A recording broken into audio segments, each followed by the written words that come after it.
Good morning everyone. This is me Archana. I hope you all doing very well.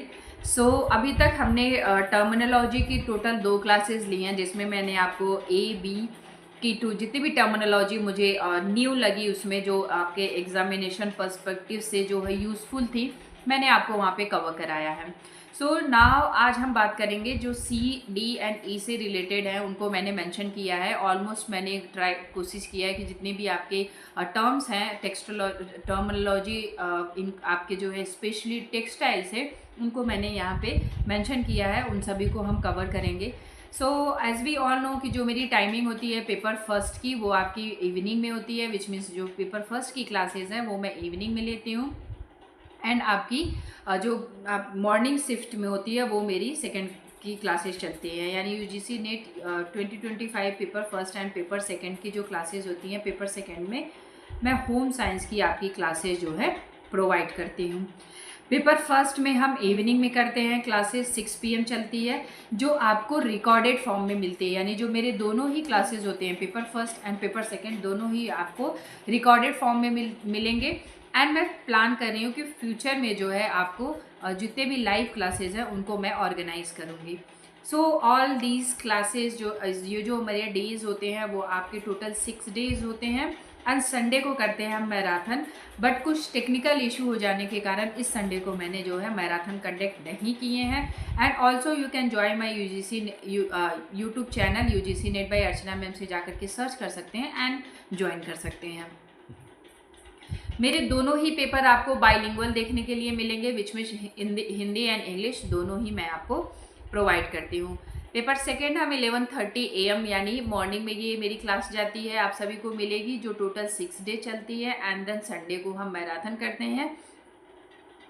And also you can join my second paper भी आप जो है UGC net by Archana ma'am करके YT channel से इसे जो है subscribe कर सकते हैं.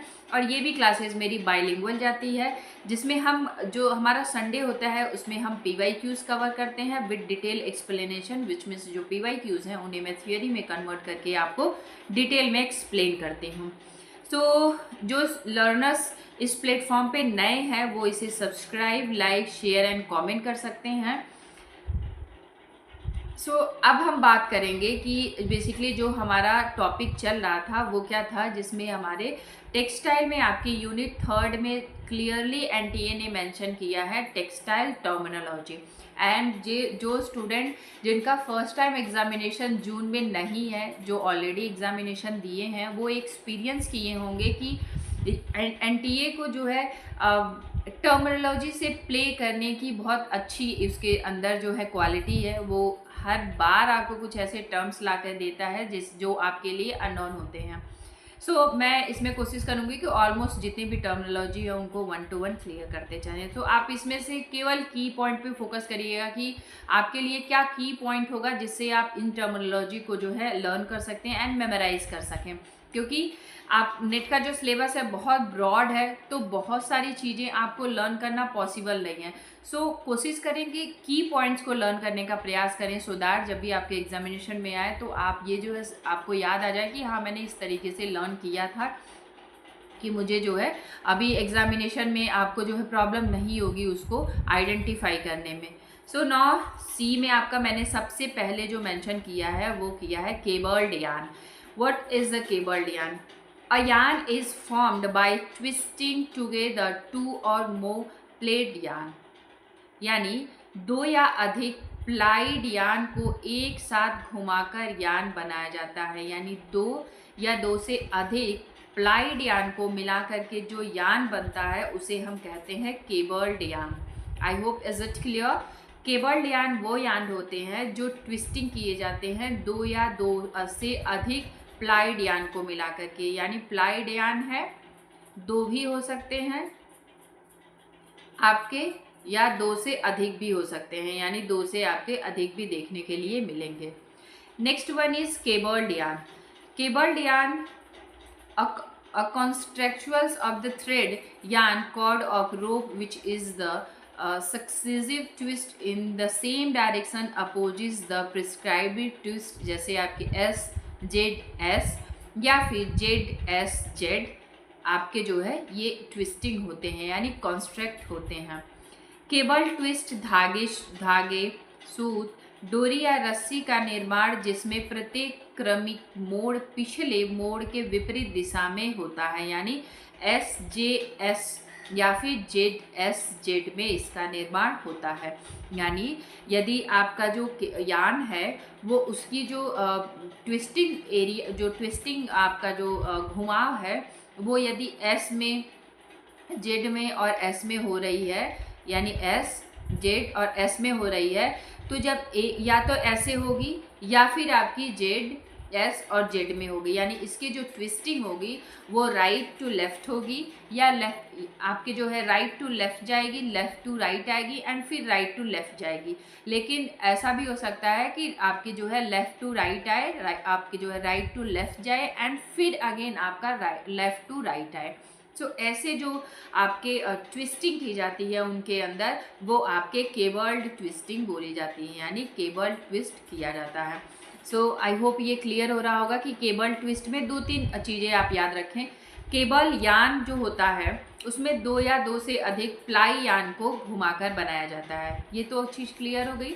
Next one is cable twist क्या होती है। केबल ट्विस्ट में यानी आपका राइट टू लेफ्ट, फिर आपका लेफ्ट से लेकर के राइट, या फिर राइट टू लेफ्ट, ये 3 फॉर्म हो गए। विच मीन्स पहले हम आपके जो है राइट से लेफ्ट आए, फिर हम लेफ्ट से राइट गए, फिर हम राइट से लेफ्ट आए। ये क्लियर हो गया। इस तरीके से बनाया जाता है, ट्विस्टिंग की जाती है। या फिर आपके लेफ्ट से राइट आना, फिर आपका राइट से लेफ्ट जाना एंड अगेन जो है लेफ्ट से राइट को आना, या इन फॉर्म में आपकी ट्विस्टिंग की जाती है। Next one is calendar, a machine used in finishing to impart of variety of surface effect to fabric. A calendar essentially consistent of 2 or more heavy roller, यानी 2 या 2 से हैवी रोलर लगे होते हैं, sometimes heated through which the fabric is passed under the heavy pressures। कभी कभी जो fabric होता है उन्हें इनके अंदर से जो भी है हैवी प्रेशर देकर के भी पास किया जाता है। यानी कैलेंडर कपड़ों पे विभिन्न प्रकार की सतही प्रभाव डालने के लिए एक प्रकार की ये क्या है, फिनिशिंग है। यानी हम बात करते हैं कैलेंडरिंग की, कैलेंडर की, तो यदि कैलेंडरिंग भी पूछता है तो वो भी एक फिनिशिंग ही है, यानी वो भी फिनिशिंग का ही एक प्रकार है। लेकिन कैलेंडर यदि पूछे तो उसमें भी आप ये याद रखें कि ये भी एक फिनिशिंग की ही बात कर रही है, जो ये फिनिशिंग होती है आपकी बेसिकली मशीन के द्वारा, यानी मशीन को यूज़ करके ये फिनिशिंग की जाती है, जिसमें 2 या 2 से अधिक रोलर्स लगे होते हैं जो क्या करते हैं उसे हाई हीट दे करके बेसिकली वहाँ से फैब्रिक को पास किया जाता है। सो कैलेंडर में अनिवार्य रूप से 2 या 2 से अधिक भारी रोलर्स लगे होते हैं जिन्हें कभी कभी गर्म किया जाता है। विच मीन्स ज़रूरी नहीं है कि वो नॉर्मल मतलब जो है एक नॉर्मल सरफेस पे ही जाए, कभी कभी उन्हें जो है हीट भी प्रोवाइड किए जाती है जिसके मध्य से कपड़े को भारी दबाव से गुजारा जाता है, सो दैट उसके अंदर जितने भी रफनेस है, उसके अंदर जितने भी फूजीनेपन है वो सारी समाप्त हो जाती है एंड देन वो आपका जो है जो सरफेस है वो बिल्कुल स्मूथ एंड चिकना हो जाता है। Next one is calendering. This is also a mechanical finishing process for fabric used produce special effects such as high luster, glazing, moire and embossed effect। यानी जब हम कैलेंडरिंग करते हैं तो इसमें बेसिकली ये भी आपका मैकेनिकल एक फिनिशिंग है, लेकिन इसके द्वारा जब कपड़े को किया जाता है तो ये इसमें स्पेशल इफेक्ट देखने के मिलता है। क्या देखने के लिए मिलता है कि उस कपड़े के अंदर लश्चर आ जाता है, ग्लेजिंग देखने के लिए मिलेगा, मोयरिंग देखने के लिए मिलेगा, या फिर किसी तरीके का आपको नक्काशी या उभार देखने के लिए मिलेगा, यानी एम्बोस्ड इफेक्ट देखने के लिए मिलेगा, या फिर कुछ ऐसे लहरेदार आपको जो है उस पर स्ट्रक्चर देखने के लिए मिलता है कैलेंडरिंग के द्वारा। सो कैलेंडरिंग कपड़ों के लिए यांत्रिक परिष्कृत पूछ सकता है आपसे कि आपका जो है मैकेनिकल प्रोसेस है या फिर आपका केमिकल प्रोसेस है, तो आप ये मेक श्योर करके रखें कि whenever we are talking about calendaring तो ये एक आंतरिक परिसज्जा है जो विशेषकर प्रभाव उत्पन्न करती है उच्च चमक लाने के लिए, ग्लेजिंग के लिए, मोयरिंग के लिए, या फिर उभरा हुआ प्रभाव देखने के लिए इस पे मिलता है। Next one is carbon fibre. Now we are moving on carbon fibre क्या है। सो हम बात करेंगे कार्बन फाइबर की। Carbon fibre a higher tensile fibre of whisker made of the heating आपके रेयन और पॉली आपके इसमें आ जाएंगे polyacrylonitrile fibre petroleum residues of the opportunity temperature fibre में be 7 to 8 microns in diameter and more 90% carbonised. यानी जो carbon fibre होते हैं इनसे बेसिकली कौन से ऐसे फाइबर बनाए जाते होंगे ये आप मुझे कमेंट करिएगा। रेयन या एक्रिलिन ट्रायल फाइबर या पेट्रोलियम अवशेषों से उचित तापमान पे गर्म करके बनाया गया एक उच्च तन्मय फाइबर या विस्कर फाइबर या होता है जिसका व्यास बेसिकली 7 से 8 माइक्रोन हो सकता है, जिसमें 90% से अधिक कार्बन युक्त हो सकता है। यानी इसमें जो 90% से अधिक ये कार्बन युक्त हो सकता है। कोटेड फाइबर मैंने प्रीवियसली भी आपको एक सेशन लिया था तो बताया था what is the coated fabrics, यानी ऐसे फैब्रिक जिनमें किसी भी प्रकार की कोटिंग की जाती है। A fabric to which substance such as आपके ल्यूकर हो गए, प्लास्टिक हो गए, रेसिस्ट हो गए, रबर हो गए या फिर वर्निश हो गए, has been applied in formally adhering layers to provide certain properties such as आपके वाटर इम्परबिलिसिटी। यानी ऐसे कपड़े इनसे बनाए जाते हैं जो वाटर के लिए बेसिकली अवशोषित ना करें, उन्हें जो है उसे आपको वाटर यदि उस पर आ रहा है तो उसे जो है परावर्तित कर दें। सो लेपित कपड़ा क्या होता है हिंदी में आपके लेपित कपड़ा ऐसा कपड़ा जिस पर लौह, प्लास्टिक, रोल, रबर या फिर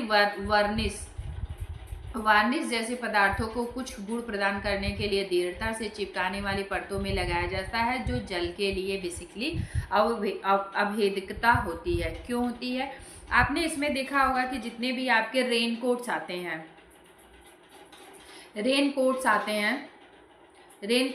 हैं ये आपके वाटर के लिए होते हैं, यानी आप उनको वेयर करते हैं तो वाटर उस पर से जो है और उसकी वाटर ऑब्जर्वेंसी अच्छी नहीं होती है। साथ ही साथ जितने भी आपके अम्ब्रेलाज है वो सारे अम्ब्रेलाज भी आपके इसके अंतर्गत आते हैं। और भी इसमें आपके कुछ ऐसे कवर्स आते हैं जिन्हें लगाया जाता है, वो बनाया जाता है कि उस पर जो है वाटर आपके ना आए एंड देन वाटर के प्रति वो जो है ठीक नहीं होते हैं, यानी वो वाटर को ऑब्जर्व नहीं कर सकते हैं। Next one is coating. Coating क्या है? मैंने इससे पहले भी एक सेशन में आपको बहुत थोड़ा ही कोटिंग के बारे में समझाया था। The applications of semi liquid material such as rubber.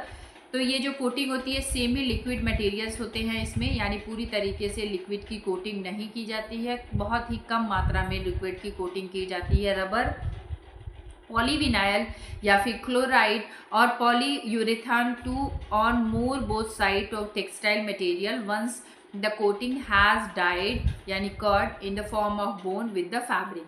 यानी जो कोटिंग होती है कपड़े की सामग्री पे एक या दोनों तरफ रबर की पॉलीथीन की तरह लगाई जाती है, यानी या तो ये वन साइड दिख सकती है या दोनों साइड कपड़े पे ये जो है लगाई जाती है। पॉलीविनाइल क्लोराइड या फिर पॉलीयूरेथीन जैसे अर्ध तरल सामग्री का उपयोग किया जाता है, यानी इसमें पॉलीविनाइल क्लोराइड या पॉलीयूरेथीन का उपयोग किया जाता है। एक बार कोटिंग सूख जाने यानी ठीक होने के बाद यह कपड़े के साथ बंधक बना लेती है, यानी एक बार जब है वो कोटिंग अच्छी तरीके से हो जाता है तो वो जो है उसको बंधक बना लेती है एंड देन उसके ऊपर से जो है वो हटती नहीं है एंड देन उस पर एक पॉलीथीन की एक पतली परत आ जाती है जिस पे जो है वाटर ऑब्जर्व नहीं होता है एंड देन वहाँ से वाटर जो है स्प्लिट हो जाता है। कलर अब्रेशंस यानी घर्षण, रंग का क्या घर्षण है? Colour changes is localised areas of the government resulting from different wear, यानी विभिन्न पहनने के परिणाम स्वरूप परिधान के स्थानीय क्षेत्रों से रंग का परिवर्तन, वो क्या कहलाता है आपका? Colour aberrations. यानी जब भी आप इन्हें वेयर करते हैं तो उनमें से कुछ जगहों से जो है रगड़ के माध्यम से या किसी अदर चीज़ों के माध्यम से जब रंग वहाँ से निकल जाते हैं तो ये आपके रंग घर्षण में आ जाता है। Next one is colour fastness. क्या होती है? कलर फास्टनेस रंग फीके कपड़े का प्रतिरोधक है, यानी और रंग स्थिरता, यानी रंग फीके कपड़े का प्रतिरोध, यानी रंग की वह क्षमता जो रंगे या मुद्रित वस्त्र सामग्री को प्रकाश, पसीना, वायुमंडलीय गैसों या धुलाई जैसी स्थितियों के कारण या संपर्क में आने से रंग बनाए रखने में सक्षम होती है, जो रंग को हटा सकती है। यानी resistance of the fabric, the ability of the dye resist its color when the dye or printing textile material is exposed to conditions of the agents such as light, आपके किसी प्रिपरेशंस हो गए, आपके एटमॉस्फेरिक गैसेज हो गई, या फिर washing के दौरान कैन रिमूव कलर, यानी उसके दौरान कलर जो है रिमूव हो जाते हैं। तो या आपने धूप में रख दिया कपड़े को, या फिर आपने उसे जो है रगड़ के धुल दिया, तो ऐसे में जो है उसकी जो रंग है उसकी फास्टिंग हो जाती है, यानी कपड़ा जो है निकल जाता है। नेक्स्ट वन इज कंपोजिज, यानी एन आर्टिकल, यहाँ पे हम मिश्रित 2 या 2 से अधिक घटकों का एक लेख या पदार्थ आमतौर पर एक मैट्रिक्स या निरंतर चरण में फैले हुए प्रबलित तत्वों के साथ कठोर या नरम निर्माण, जिसमें फाइबर खुद को धागे में बनाने के बजाय संरचनाओं को बनाने में समेकित किया जाता है। यानी an article of substance of 2 और more constitute generally with the reinforcement element disposed in the matrix or continuous phase. Second, hard or soft continuous in which of the fiber themselves of the consolidate of to form of structure rather than being formed into the yarn. यानी 2 या 2 से अधिक जो है घटकों को एक substance में मिलाकर के, जो आपके यदि 2 अलग अलग सब्सटेंस है उन्हें एक में मिलाकर के जो कंपोनेंट्स तैयार किया जाता है, यदि उनसे फाइबर बनते हैं, यानी वो फाइबर से जो है संरचना बनाई जाती है या स्ट्रक्चर तैयार किया जाता है, वो हमारे कंपोजिट फाइबर्स में आते हैं। Next one is conditioning, a process of allowing textile material to reach equilibrium with the surrounding atmosphere, यानी कपड़ा सामग्री को आसपास के वातावरण के साथ संतुलित कर पहुंचने की अनुमति देने की प्रक्रिया। यानी वह प्रोसेस है ये, जो भी आप मटेरियल यूज़ कर रहे हैं टेक्सटाइल में, उसमें जो है उसके सराउंडिंग कपड़े के आसपास में जो है संतुलन बनाए रखने के लिए ये वर्ड्स यूज़ किया जाता है। नेक्स्ट वन इज कोन, जिन्हें हिंदी में हम शंकु, यान का एक शंकाकार पैकेज यानी कोर्नल पैकेज होता है यान का, जो आमतौर पर डिस्पोजल पेपर कोर या लपेटा जाता है। यानी बेसिकली ये डिस्पोजल पेपर के कोन पे ये यानी उन्हें जो है लपेटा जाता है, जिन्हें हम कोन के नाम से जानते हैं। नेक्स्ट आपकी टर्म एक गिवन है यहाँ पे कोनिंग मीन्स आपका क्या होता है, स्केन या bobbing, the transfer of yarn of from skins and bobbing of the other types of package to cones। यानी स्केन या बॉबिन या अन्य प्रकार के पैकेजों से यान को कोन में स्थानांतरित करने को हम बेसिकली क्या बोलते हैं, कोनिंग। यानी कोई स्केन है आपका या बॉबिन है या अन्य प्रकार के कोई पैकेज है, उन्हें जो है यान को कोन में जो हस्तांतरित करता है या परिवर्तित करता है, उन्हें हम बेसिकली बोलते हैं Koenig. Converter, next one is your converter, an individual or organization that buy gears, fabric and sell they are the finished products of cutter, आपके wholesalers या आपके जो है अदर आपके आ जाएंगे converter arrange for the finishing of the fabric. यानी converter वे होते हैं एक व्यक्ति या संगठन जो ग्रेज कपड़े खरीदता है, यानी या इंडिविजुअल रूप से भी या ऑर्गेनाइजेशंस रूप में भी ये ग्रेज में जो है कपड़े को खरीदता है और उसे कटर, थोक विक्रेताओं, खुदरा विक्रेताओं और अन्य लोगों को तैयार उत्पाद के रूप में बेचता है। यानी ऐसा वो व्यक्ति भी हो सकता है या कोई ऑर्गेनाइजेशंस भी हो सकता है जो ग्रेज में कपड़े को खरीदता है, उन्हें कटिंग करता है, उन्हें थोक में बेचता है या फिर उन्हें थोड़ी थोड़ी मात्रा में भी बेचता है। सो कन्वर्टर कपड़े की फिनिशिंग की व्यवस्था करता है, यानी कन्वर्टर जो है कपड़े में कितनी फिनिशिंग है उसका पूरा जो है अरेंजमेंट करता है।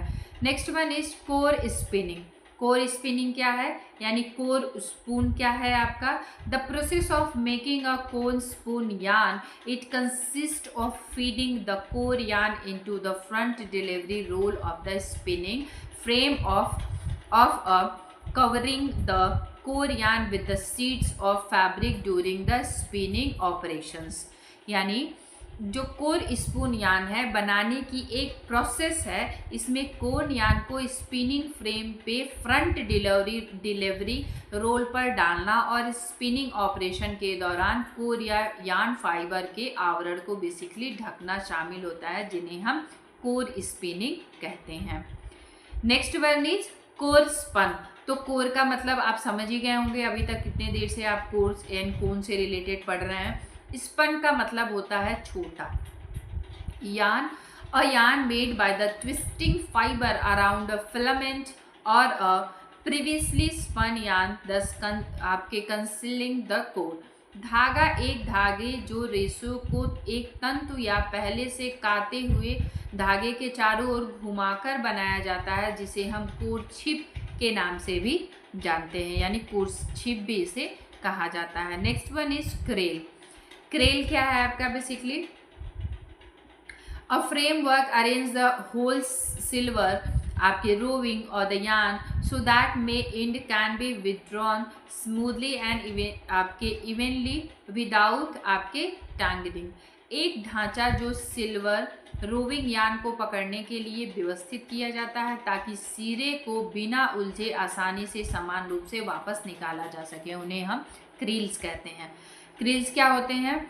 एक जो है व्यवस्थित एक प्रकार का ढांचा होता है, यानी एक प्रकार की एक छोटी जो है डिवाइस होती है जो सिरों को बिना उलझे, यानी जितने भी उसके सिरे हैं बिना उलझे उन्हें आसानी से निकालती है और एक समांतर रूप में निकालती है। जैसे मैंने यस्टरडे की क्लास में मैंने आपको बताया था कि ये एक तरीके का जो है आपकी कॉमिंग होती है जहाँ से बिल्कुल समांतर रूप से निकलता है धागा, यानी बिना उलझे जो है रेशा निकलते हुए जा रहा है, आपका फैब्रिक्स निकलते हुए जा रहा है, एंड देन आपका जो है उसकी जो है आगे उसकी प्रोसेस होती है। Next one is creeling. Creeling क्या है? The mounting of the supply package in the creel to feed fibre to a process beaming की वॉपिंग एंड द वीविंग, ये सारी आपकी आ जाती है। किसी प्रक्रिया में फाइबर को डालने के लिए आपूर्ति पैकेजे को क्रील में लगाना, जैसे आपकी बीमिंग हो गई, वार्पिंग हो गई एंड वीविंग हो गई। तो मैंने एक जो क्लास आपकी ली थी इससे पहले आपकी, जिसमें मैंने बताया था कि आप क्या आपकी स्पिनिंग होती है एंड क्या आपकी वार्पिंग होती है, तो ये बेसिकली क्रीलिंग जो है वही काम करता है, यानी उसमें बीमिंग का, वार्पिंग का एंड वीविंग का तीनों ही प्रोसेस इसके दौरान होती है। Next one is cream. Cream क्या है? एक रेशे की क्रीम्प, एक रेशे की लहरता यानी उसके अंदर कितनी वेवनेस है, जिसे प्रति इकाई लंबाई के सिकुड़न के रूप में व्यक्त किया जाता है, यानी वो जो पर यूनिट उसकी लेंथ है उसमें वो कितनी क्रीम्स पड़ रही हैं उसको देखा जाता है, या फिर बिना खींचे रेशों पर दो बिंदुओं और तन्यता के तहत रेशे को सीधा करने पर समान बिंदुओं के बीच की दूरी का अंतर देखा जाता है, यानी जो भी आपने रेशा लिया है उसको जब आप खींच रहे हैं तो उन दोनों के बीच में कितनी दूरी आ रही है, या फिर दो बिंदुओं के बीच दूरी का अंतर जब धागे को कपड़े से हटा दिया जाता है तो और विशिष्ट तनाव के तहत सीधा किया जाता है, जिसे कपड़े में धागे के रहने के दौरान दो बिंदुओं के बीच में बेसिकली प्रतिशत एक व्यक्त होता है। तो ये आपके क्रीम्स के धागे हो जाते हैं। नेक्स्ट आ जाता है आपका क्रॉकिंग। क्रॉकिंग क्या है? The rubbering of the dyeing from the fabric as a result of insufficient dye presentations of the आपकी physics, the use of improper dyes or dyeing method of influence washing and treatment after the dyeing operations. Crocking can occur under either wet या फिर dry conditions में भी हो सकती है। कैसे? अपर्याप्त डाई प्रवेश के कारण कपड़े के रंग का निकल जाना रंगाई में अनुचित तरीके या रंगाई के उपयोग या रंगाई के बाद अपर्याप्त धुलाई व उपचार क्रॉकिंग गीली या सूखी स्थिति दोनों में ही किया जा सकता है। यानी जो क्रॉकिंग है ये आपके ड्राई मेथड में भी किया जा सकता है एंड देन साथ ही साथ आपके जो है वेट मेथड में भी किया जाता है। तो इसमें बेसिकली होता क्या है कि आपने जो भी आपने डाई उसमें किया है, यानी जो डाई उसमें प्रवेश हो रही है वो अनुचित तरीके यानी कोई आपने गलत मेथड इसमें यूज किया है तो उसमें अपर्याप्त धुलाई व उपचार के कारण जो है वो रंग आपके निकल सकते हैं, जिन्हें दोनों ही मेथड से किया जाता है। Now moving on, we are talking about D से रिलेटेड आपके जितने भी टर्मिनोलॉजी आपकी आती है। सो डेंसिटी, तो सभी को पता होगा डेंसिटी प्रति इकाई आयतन द्रव्यमान को आमतौर पर ग्राम प्रति घन सेंटीमीटर के रूप में व्यक्त किया जाता है, जिसे हम विशिष्ट गुरुत्व के रूप में भी जानते हैं, जिसे हम कहते हैं डेंसिटी। अब ये डेंसिटी आपके फैब्रिक्स की भी हो सकती है, डेंसिटी आपके और भी चीज़ों की इसमें देखी जाती है। Now next one is denier, तो सभी को पता है द हाई इन ग्राम, जो इससे पहले स्टूडेंट दिए होंगे तो डेनियर से भी रिलेटेड क्वेश्चंस आपके एग्जामिनेशन में आ चुके हैं। आपके डेनियर हो गए, टेक्स्ट हो गए, या फिर जितने भी आपके प्रत्यक्ष आपके जो मेजरमेंट आते हैं या इनडायरेक्ट मेजरमेंट है, ये सारे आपके पूछे जा चुके हैं। तो मेक श्योर कर ले एक एक टर्म्स आपको जो है क्लियर होना चाहिए। The weight in gram of 9000 metre of yarn, so whenever we are talking about denier, तो आप एक चीज़ समझ लें कि वहाँ पे 9000 मीटर ऑफ यार्न की बात होगी, यानी इससे कम का जो है यार्न उसमें नहीं होता है। The lower of the denier number of the finer the size of yarn and the higher number of the large size in the yarn counties other of the US denier in the replaced by the text denier, आपके जो होते हैं 9000 metre होते हैं। सो 9000 metre का जो सूत का वजन है ग्राम में, डेनियर संख्या जितनी कम होगी सूत का आकार उतना ही महीन होता है। यानी जो डेनियर होता है जितना ही कम उसमें सूत का आकार होगा वो उतना ही आपका जो है महीन होगा, यानी वो उतना ही आपका बारीक होगा, और संख्या जितनी अधिक होगी ऑफकोर्स उसका आकार जो है बड़ा होगा। अमेरिका के अलावा अन्य देशों में डेनियर की जगह टिक्स सिस्टम का इस्तेमाल किया जाता है, यानी ये बेसिकली आपके अमेरिका में यूज़ किया जाता है एंड देन उसके अलावा टेक्स सिस्टम का यूज़ किया जाता है। तो मैं टेक्स भी आपको जब आपके टी टर्मिनोलॉजी आएगी तो उसमें क्लियर करा दूंगी।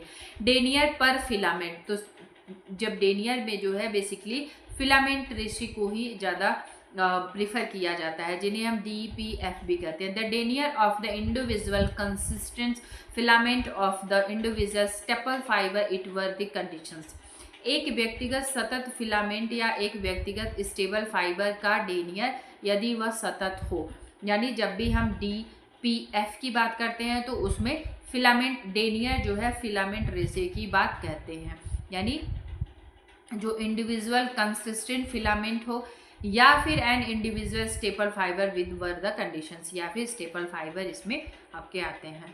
यार्न डेनियर क्या होता है?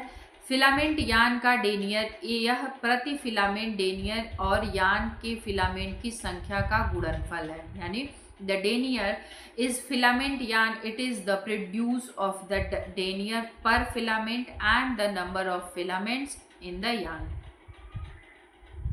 Next one is total denier, the produce of the denier per filament and the number of filaments in the two, यानी प्रति फिलामेंट डेनियर, यानी प्रति फिलामेंट डेनियर और टू में फिलामेंट डेनियर की जो है गुणनफल, यानी इनमें जो है गुणनफल देखा जाता है, तो ये हमारा टोटल डेनियर निकल के आता है।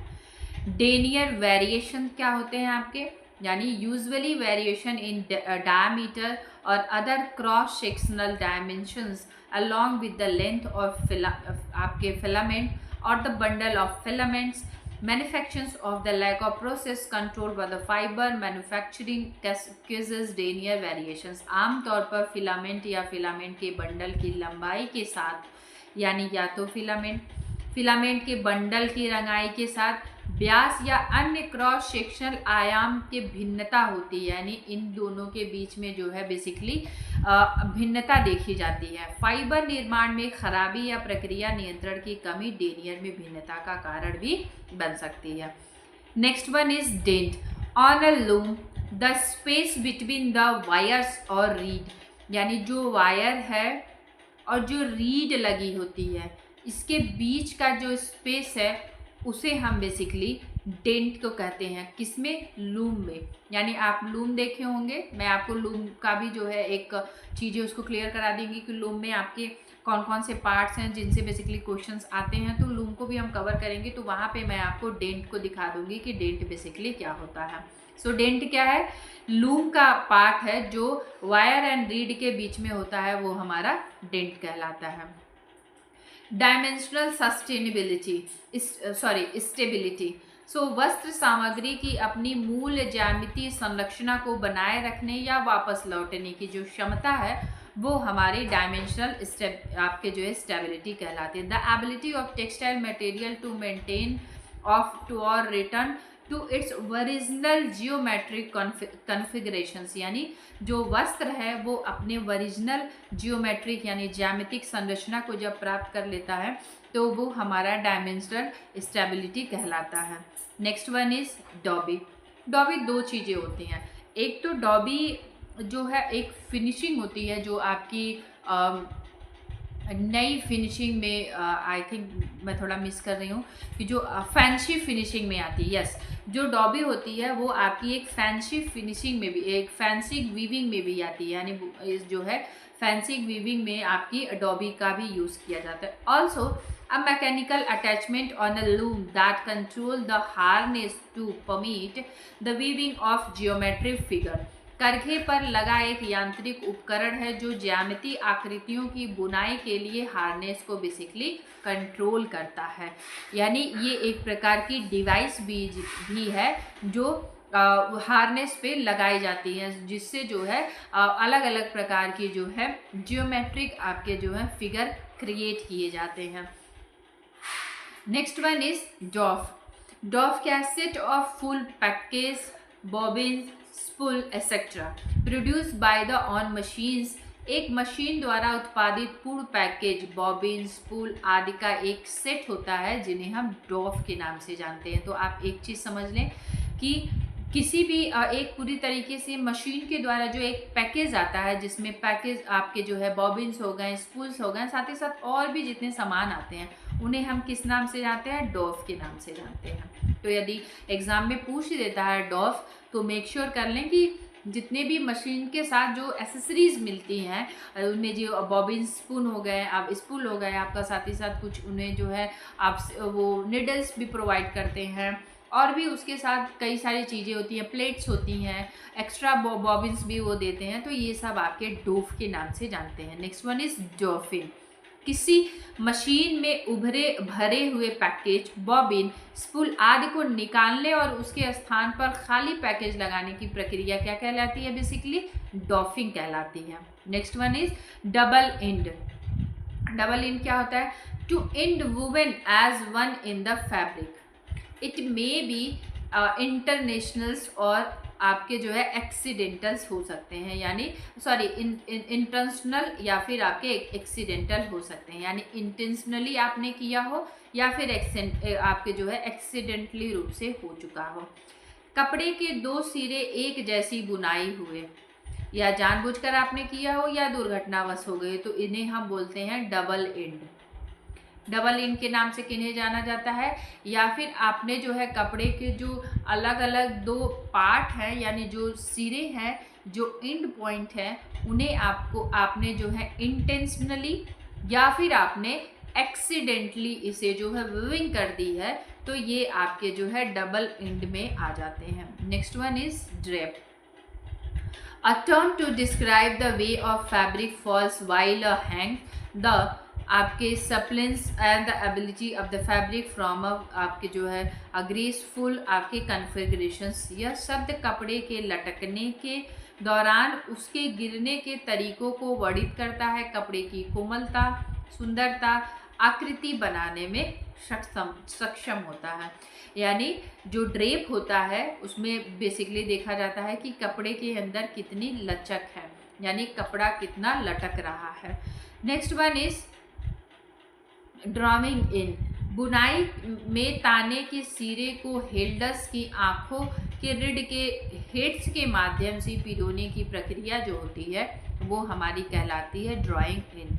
नेक्स्ट आपका आ जाता है ड्रॉप वायर्स। क्या होते हैं? ताना या क्रिल वाले धागों को लपेटने धातु के तारों का उपयोग करके एक सॉफ्ट मोशन डिवाइस है। जब धागा टूटता है तो तार नीचे गिर जाता है, जिससे एक स्विच सक्रिय हो जाता है जो गति को रोक देता है। तो उस जो गति को रोक देता है उन्हें ही हम कहते हैं drop wires. Next one is, सभी को डाइंग तो पता ही होगा। डाइंग का मतलब होता है कि कपड़े को रंगना। अभी आपके डायरेक्ट डाइंग भी हो सकती है एंड आपके इनडायरेक्ट डाई भी हो सकती है। तो जब डाइंग का एक आपका पोर्शन है रंगाई, उसमें मैं आपको क्लियर करा दूंगी कितने आपके जो है डायरेक्ट एंड इनडायरेक्ट डाई क्या क्या होती है। आज हम बात करेंगे पैड डाई क्या है, प्रोसेस डाई क्या है, एंड साथ ही साथ हम बात करेंगे कि स्किन डाई आपकी क्या क्या है। A form of dyeing whereby a dyeing solution is applied by means of a pad और आपके जो है मैंगल्स। रंगाई का एक रूप जिसमें रंग को घोल को पैड या मैंगल के माध्यम से लगाया जाता है, तो ये हमारी पैड रंगाई हो जाती है। Next one is pressure. So दबाव के सतह फाइबर धागे या कपड़े के पैकेजों के माध्यम से रंग के बलपूर्वक परिसंचरण के माध्यम से ये बेसिकली रंगाई होती है। स्किन रंगाई में आपका क्या हो जाता है? इसमें जो है स्किन रंगाई में आपके दो, the dyeing of the yarn fabric with the skin और द मोर है, यानी सूत रेसे या कपड़े को आपके जो है लेंटो या हैंग्स के रूप में बेसिकली रंगना। नेक्स्ट इसमें एक डाइंग आ जाती है आपकी यार्न डाइंग। तो नाम से ही रिप्रेजेंट हो रहा है कि यार्न डाइंग क्या होती है। So the dyeing of the yarn before the fabric is woven और या फिर निटेड, कपड़े को बुनने या बुनने से पहले के धागों को रंगना, ये हमारी यार्न डाइंग हो गई। Next we are talking about आपके जो है इलास्टोमर्स क्या होते हैं। ई जो आपके वर्ड्स है उससे मैंने यहाँ पे उठाया। इलास्टोमर्स क्या हो सकते हैं, ये आपका एक टर्म गिवन है। सिंथेटिक पॉलीमर में प्राकृतिक रबड़ के गुण होते हैं, जिसे खिंचाव या पुनर्प्राप्ति को हम इलास्टोमर्स कहते हैं। अब ये आप ये चीज़ यहाँ पे ध्यान रखें कि whenever we are talking about elastomers, तो कभी भी नेचुरल फाइबर में वो नहीं देखा जाता है, हमेशा वो सिंथेटिक फाइबर में देखा जाता है। या फिर आपके नेचुरल फाइबर होंगे तो वो ऐसे फाइबर्स होंगे जिनमें रबर की क्षमता होगी, विच मीन्स हम ये कॉटन पे नहीं देखेंगे, या फिर आपके जो है रेशम पे नहीं देखा जाता है ये। तो ये आपके जितने भी रबर वाले जिनमें रबर की क्षमता होती है, यानी रबर के जो थोड़े बहुत एलिमेंट्स होते हैं, उन वस्त्रों में देखा जाता है यदि हम नेचुरल फाइबर में जाते हैं तो। सो सिंथेटिक आपके जो है polymer having properties of natural rubber such as आपके स्ट्रेचेबिलिटी एंड रिकवरी, उनके अंदर जो है स्ट्रेचेबिलिटी होती है या और जो है रिकवरी की जो है गुण उनके अंदर होते हैं। नेक्स्ट वन इज आपके आ जाते हैं electrical conductivity, a measure of the each transporting electric change from a point और to and other the electric field. विद्युतीय क्षेत्र में एक बिंदु से दूसरे बिंदु विद्युत आवेश के परिवहन की आसानी से जो है बेसिकली माप किया जाता है। ये जो आपके इलेक्ट्रिकल कंडक्टिविटी होती है। नेक्स्ट इसमें आपका गिवन है कि एलोंगेशंस क्या होता है। बेसिकली एलोंगेशंस जो वर्ड है इसकी मीनिंग क्या है? तन्यता बल के कारण भार की दिशा में होने वाला विरूपण, यानी जो आप जो एक जो उसके अंदर जो विरूपण आ जाता है, यानी जो आप जो डी फॉर्मेशंस करते हैं उस डायरेक्शन में जो है लोड के कारण जो है या फिर फोर्स के कारण जो है उसमें ये एलोगेशंस देखने के लिए मिलता है। बढ़ाव को लंबाई या इकाइयों जिसमें आपके इंच या मिलीमीटर में मापा जाता है।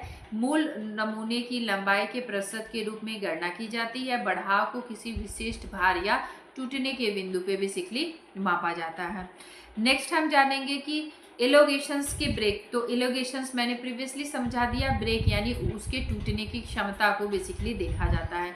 नमूने का अंतिम घटक टूटने पे लंबाई में वृद्धि, आमतौर पर परसेंटेज के रूप में बेसिकली व्यक्त किया जाता है, उसे हम एलोगेशंस आपके ब्रेक्स होते हैं। तो जब वो टूटता है तो लंबाई में जब वो टूटता है तो उसकी कितनी वृद्धि तक यानी कितना दूर तक जो है उसके अंदर खिंचाव होता है। Next one is and. And क्या है? एक व्यक्तिगत ताना धागा या ताना कई सिरों में बना होता है। एन इंडिविजुअल वार्प यान warp is composed of a number of and, यानी एक इंड का कभी भी इंड आपके पूछ दे तो आप ये समझे कि ये बात कर रहा है ताने धागे की, यानी जो आपकी वार्प यान है उसकी बेसिकली बात कर रहा है। Next one is and out.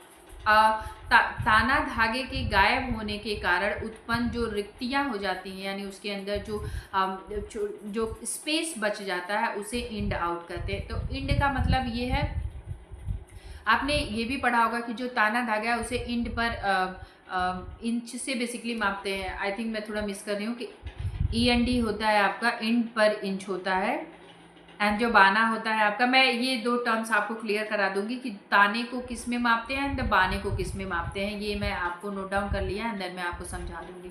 तो इंड जो होता है उसमें इंडिविजुअल वार्प यान की बात की जाती है, एंड इंड आउट का मतलब होता है avoid caused by the missing warp यान, यानी जो वार्प यान के मिस हो जाने के कारण। फॉर एग्जाम्पल आपके पास ये क्लोथ है, ये क्लोथ आपका वार्प यान के द्वारा, इस तरीके से वार्प यान के द्वारा इसकी मेकिंग हुई है, और वेफ्ट यान के द्वारा मेकिंग हुई है। यही दो धागे होते हैं आपके। तो इसमें से यदि ये धागा मिस आउट हो जाता है तो ये स्पेस खाली हो जाएगा, विच मीन्स यहाँ से लेकर के यहाँ तक स्पेस खाली हो जाएगा। ये मैंने बनाया है स्ट्रक्चर, तो इसमें बहुत स्पेस दिख रहा है। एक सिंगल यान चला जाता है तो आपके ड्रेस में पता भी नहीं चलता है, विच मीन्स 2-3 यान यदि मिस आउट हो जाते हैं तो उस आउट वाले पार्ट को बेसिकली हम एंड आउट कहते हैं, विच मीन्स ये आपका धागा फैब्रिक, ये हमारे जो ये हो गए, इसमें से कोई एक मिस हो जाता है, ये आपका जो वार्प यान है, तो इन्हें हम एंड आउट कहते हैं। Next one is entering. Entering क्या होता है? बुनाई की तैयारी में प्रत्येक ताना धागे को एक अलग ड्रॉप वायर या फिर हेल्डर और रीड स्पेस के माध्यम से करघे के बीम पे पिरोने की प्रक्रिया को हम इंटरिंग कहते हैं। The process of threading each warp yarn on a loom beam through a separate drop wires, आपके जो है आपके healder and the reed space in the preparation of the weaving, इन्हें हम बेसिकली एंटरिंग कहते हैं। Next one is extra cables. वह पदार्थ जिसे विलायक के माध्यम से वस्त्रों से हटाया जाता है, आप ये जो है पानी अक्सर एक विलायक को साफ करता है, यानी वाटर के माध्यम से जो सॉल्वलेंट है उन्हें रिमूव किए जाते हैं, उसे हम एक्सट्रैक्टेबल कहते हैं। Next one is extractions.